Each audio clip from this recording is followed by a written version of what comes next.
Welcome to the chemistry walkthrough. In this session, we will learn how to read a concentration time graph. Concentration time graph surely showing the relationship between concentration of a product or reactant versus time. So these two are the typical example that we can understand. On the left-hand side, we have the concentration time graph of the reactant versus time. Well, this one is quite easy to understand. At the very beginning, the concentration of the reactant is quite high. After some time, when the time goes by, you notice the concentration of the reactant turns to 0 at the end. Well, in this case, it's not dropping on a slope as a slope. It's dropping exponentially. So you will notice it's a curve. Well, similarly, the products is similar. But in the product's case, it's just the reverse. At the very beginning, product's concentration is 0. After some time, the concentration of the product increase until it reached to a certain time. Then when all the reactants are finished and all the products are formed, then the time taken, the time of the reaction will simply finish here. So when we put the two diagrams together, it will show a similar diagram like this. So you notice when we are dropping like this purple curve, all the concentration of all the molecules of the A, which is the reactant, are at the highest level. But when time goes by, the concentration of the reactant A will simply drop and drop until 0. In reverse, B, at the very beginning, the product is 0. But when we continue, when time goes by, the concentration of the product increase, and then until it reach a maximum point, okay, then the reaction simply stopped here. So you notice these two curves should be quite similar, okay? But in this case, we are talking about a reaction simply at A converted into B. But if we have a case A turns to 2B, then the rate of this, the rate curve of this B will be significantly different.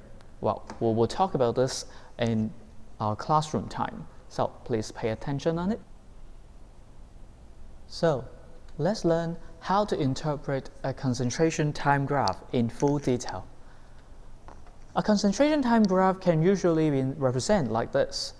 Well, when we look at the graph, concentration time graph, say this is a product's concentration time graph, you'll notice at a certain point, the concentration of the product will reach to a very steady state. So this implies it's the end of the reaction.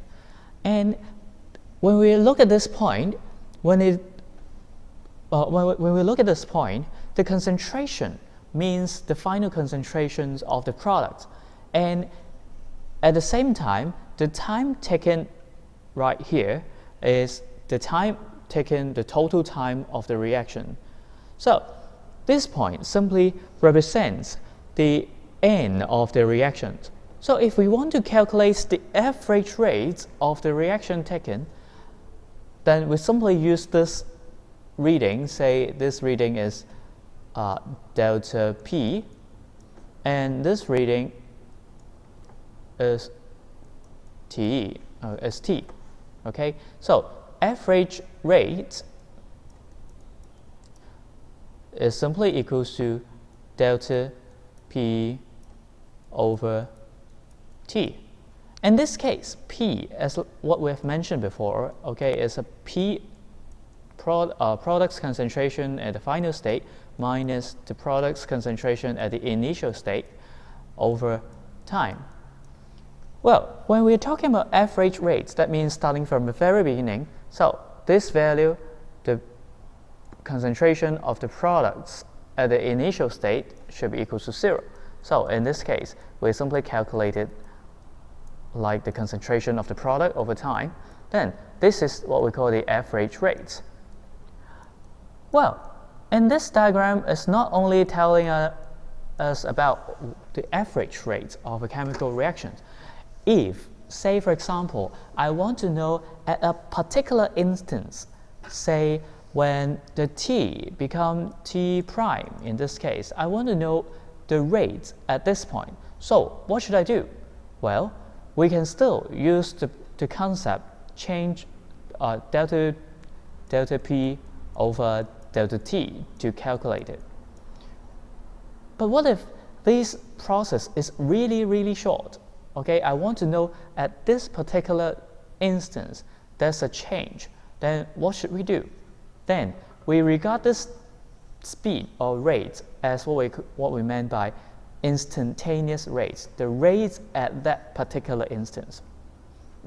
Seems a little bit difficult. So let's look at this example. Well, let's use this example to illustrate what is meant by instantaneous rate. Say you are going to travel through, or you're traveling through a fast-moving train. Well, at the very beginning, when the train is not moving at all, the speed at that particular moment is 0 km per hour. But when you travel, say 5 minutes later, it moved to a speed up to 430 km per hour.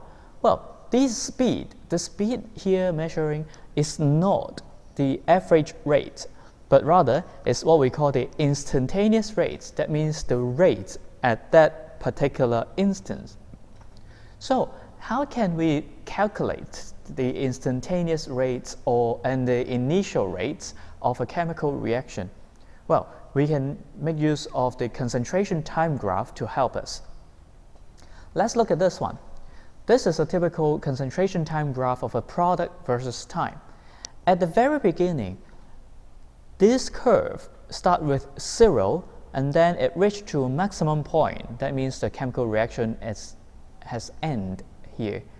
So when we want to calculate the initial rate, we are taking the instantaneous dimension. That means if you are good in mathematics, you should still remember what we call the differentiation. Okay, so at this moment we are doing dP over dt. This is the rate of change of product's concentration at a particular short period of time. So in this case, we are talking about the initial part, so it's almost like a 0. So this part, it is what we call the initial rate. Initial rates, the rates at the very beginning of the reaction which follow this linear dimension. So at t equals to 0, the rate is like this. So this line is simply drawing a tangent to this curve. Okay, just like in the differentiation, this dP dt is actually the slope of that particular tangent line. So when we draw this tangent line and then we get 2 points from this tangent line and then we calculate, then we will obtain the initial rate. That means the rate at the very beginning. But when time goes by, you'll notice the slope of this tangent will become smaller and smaller.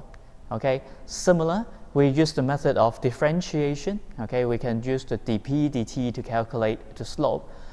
Like at t1, at time t1, we can calculate by using this tangent method. So get 2 points and then calculate the slope of this tangent, and then we will know the speed at this particular instance.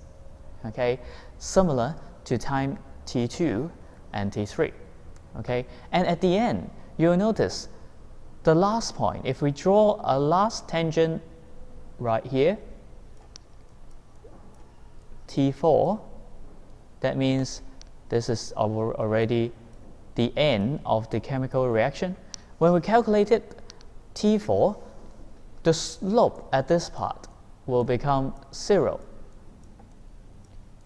So we'll notice actually the rates of the reaction can be calculated like this.